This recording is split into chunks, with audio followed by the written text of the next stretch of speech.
Nje kuthiwe ngizofundisa. Haleluya. Sizofunda ke bazalwane. Bengiloko ngibhekile nje. Benginesikhathi eside ngana phone. So ngaba nefoni. Manginefoni ngangena ku internet. Ngabona umhlaba kaSimakade ungcola ku internet. Ngabona uSathane ethatha zonke intambo ebusa ikakhulu esebenzisa amakhasi we-internet. Yangihlupha le ndaba. Uthe mangabe umfundisi esithi ngenze lesson bese ngakhumbula ukuthi kunento esidila nayo singabazalwane. Haleluya.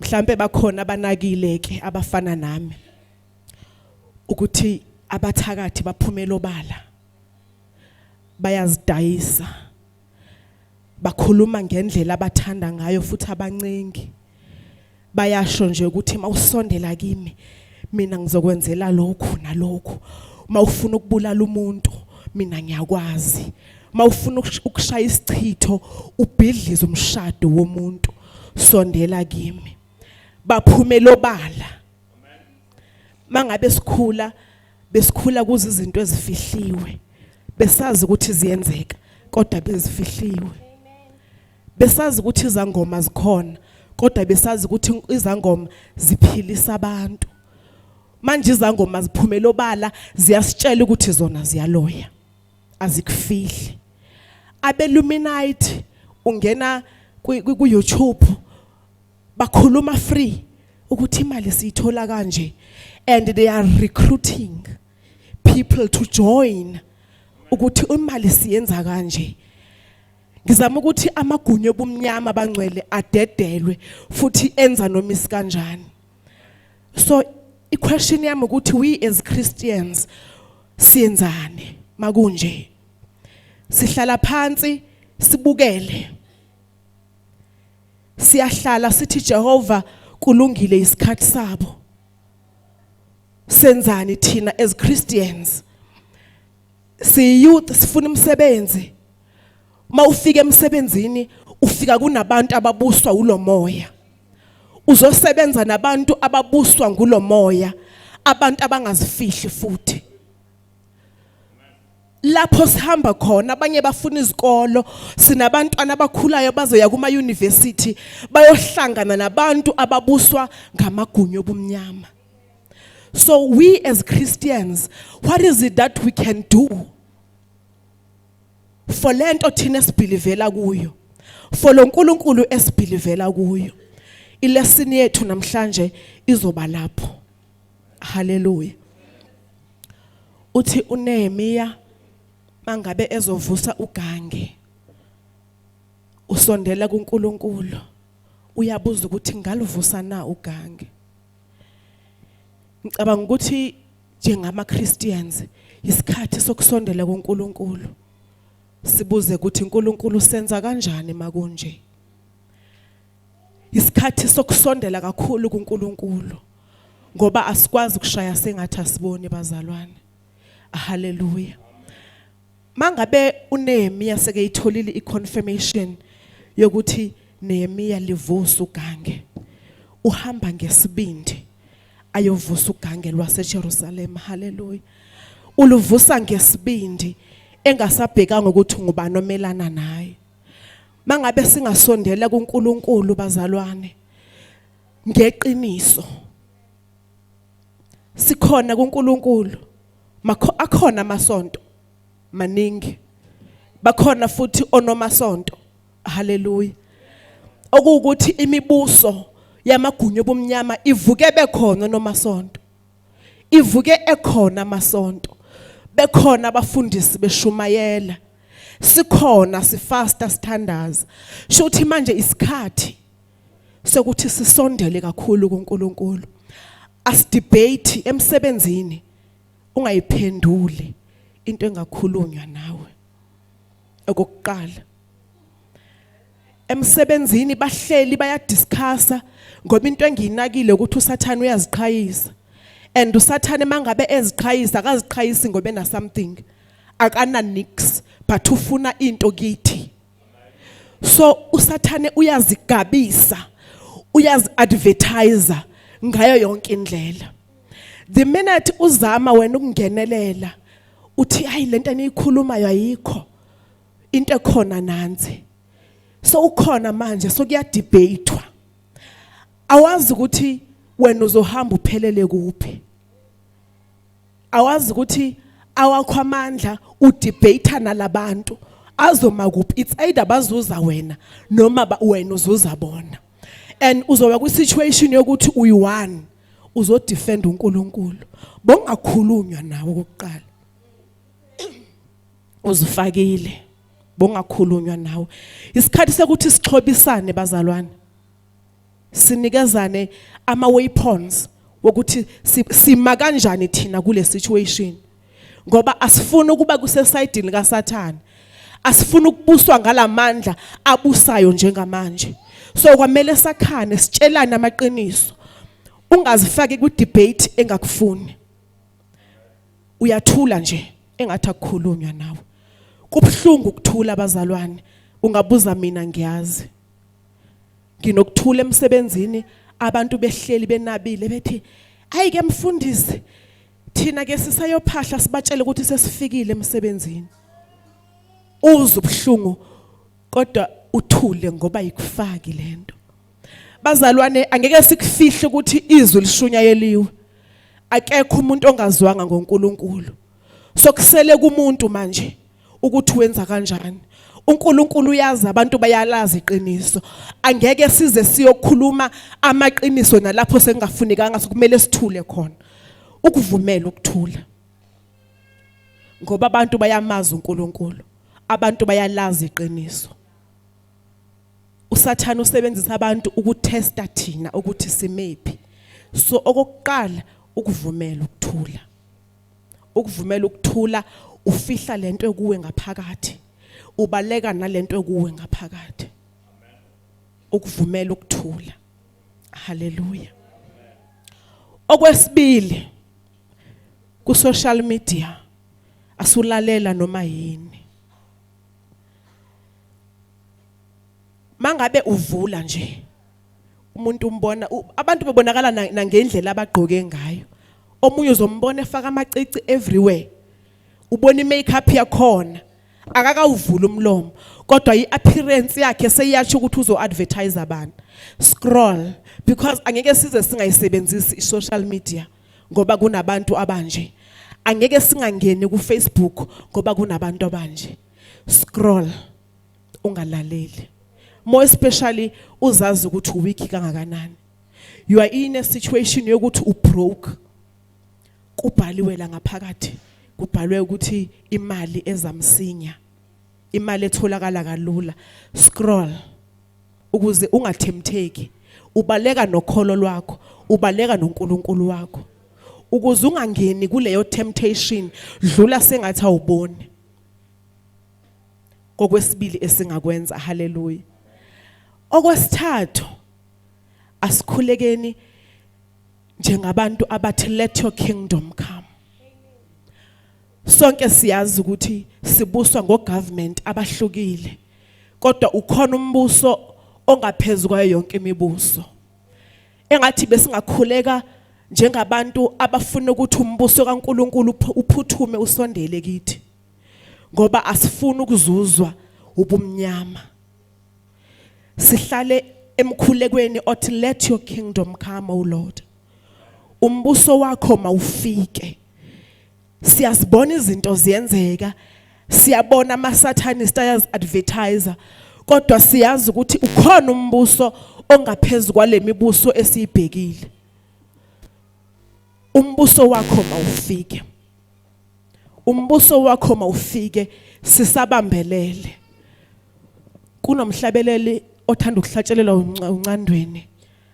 Athi okhokho bethu abasesandulela nabo bayakhala bathi selubuya Nkosi uJesu.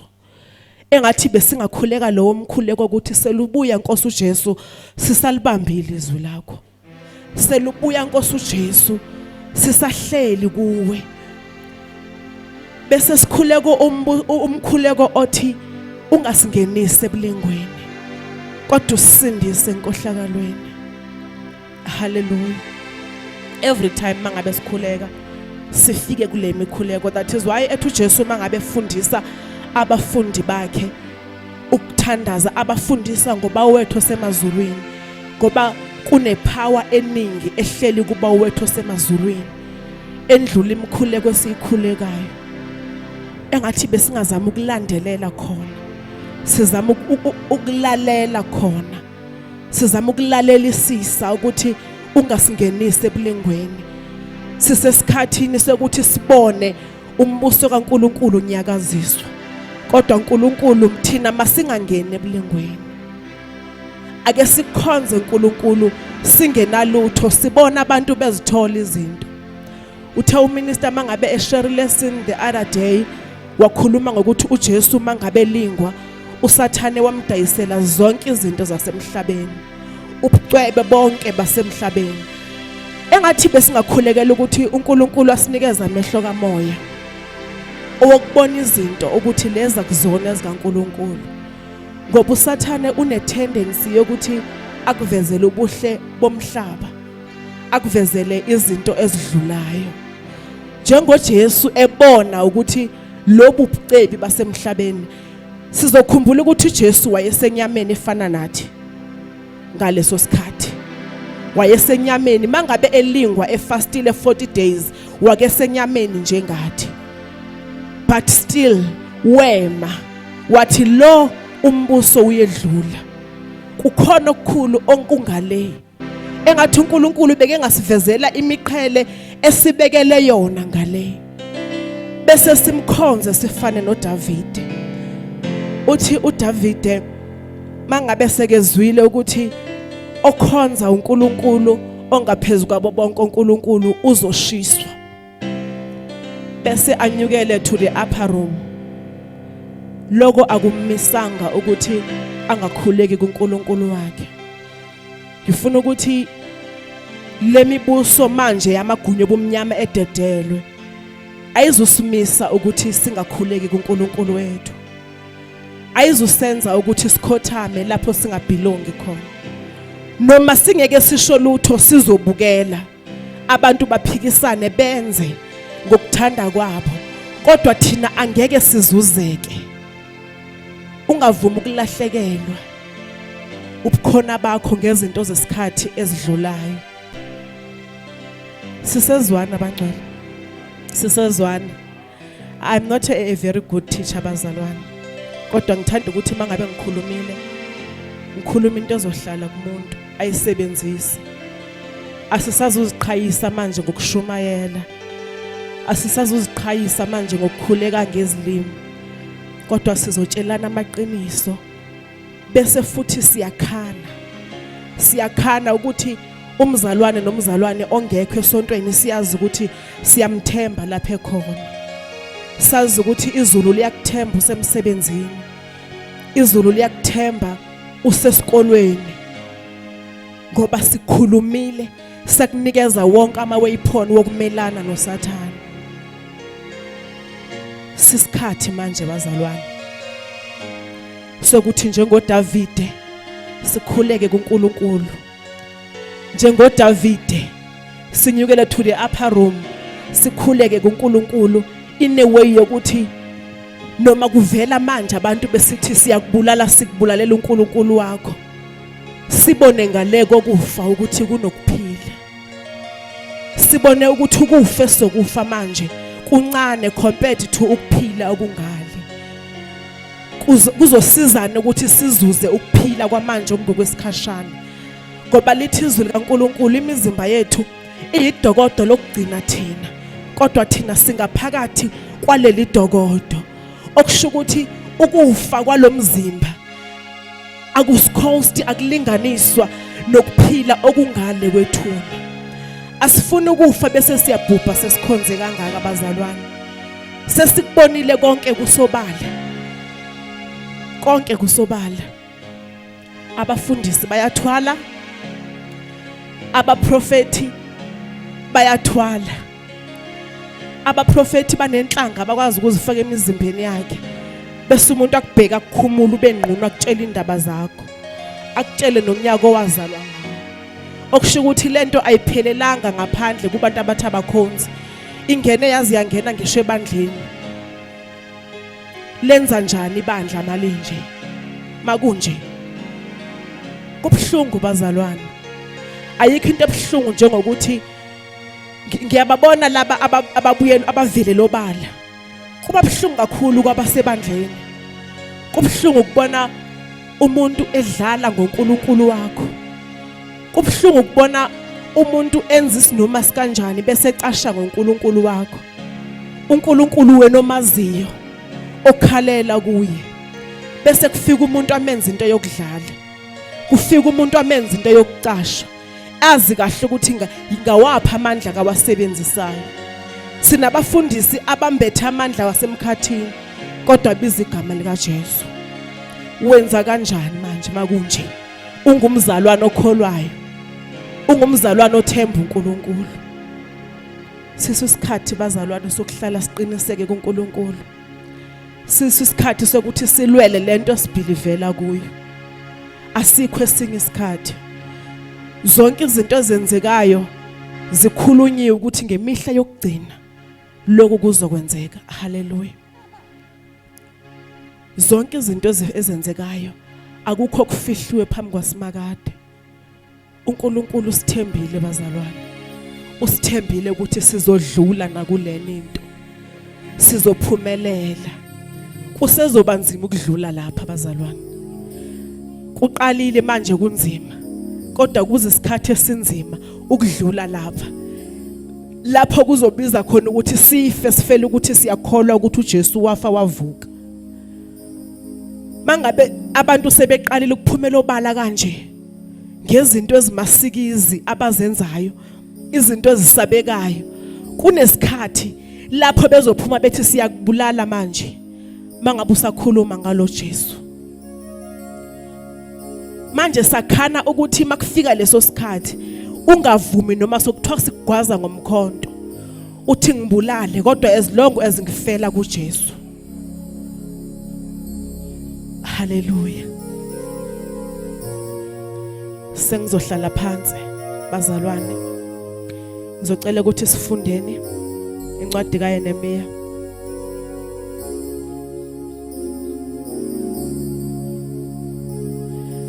Uchapter 2.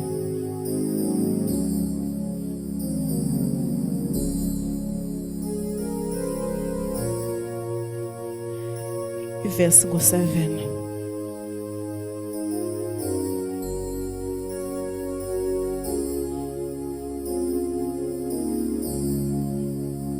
Chapter 2 verse 7. Nehemiah.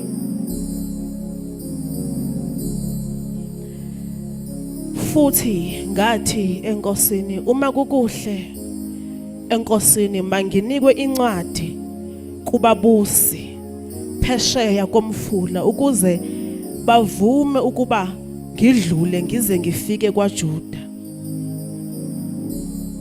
kanye nencwadi kuAsafa umlindi hlathi lenkosi ukuba angenike imithi yemishayo namasango enqaba ehlangene nethempeli neyogange lomuzi neyendlu engiya kungena kuyo.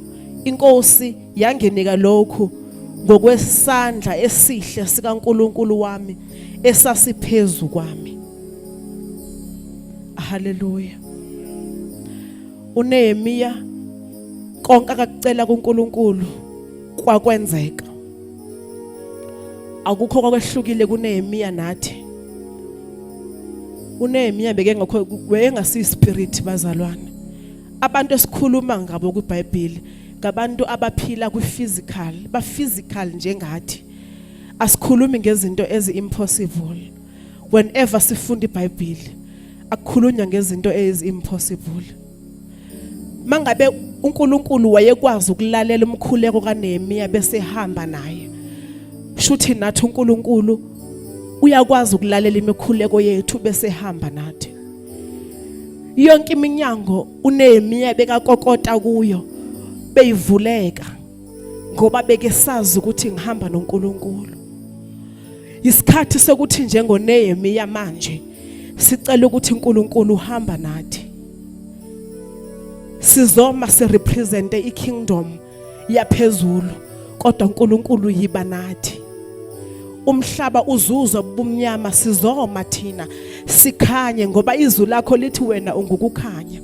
Sizoma sembathe amandla wakho sibe ngukukhanya okunguwe. Lithi izwi lakho masihleli kuwe singuwe. Amandla nawo uNkulunkulu wethu thina sinawo. Usinikezile igunya ngaphezulu kwamadimoni. Usinikezile igunya ngaphezulu kwazo zonke izinto ezisemhlabeni. uNkulunkulu onguNkulunkulu ophezulu kwazo zonke izinto. Njengaloko owenza kuNehemiya manje yenza kithi. Isikhathi sesifikile sokuthi ibandla silazi ungalihlutha noma yinini. Kodwa uNkulunkulu masingasali. Nathi senzele lo musa uhambe nathi usiqinise lithi izwi likaNkulunkulu bonke abakholwayo they shall renew their strength. Sizocela ukuthi amandla kaNkulunkulu asinikeze ukuthi sirenew ama strength wethu every day. Sizirenew kuNkulunkulu every day singakhathali ukuze singazuzwa ngamagunya obumnyama. Ngiyabonga.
See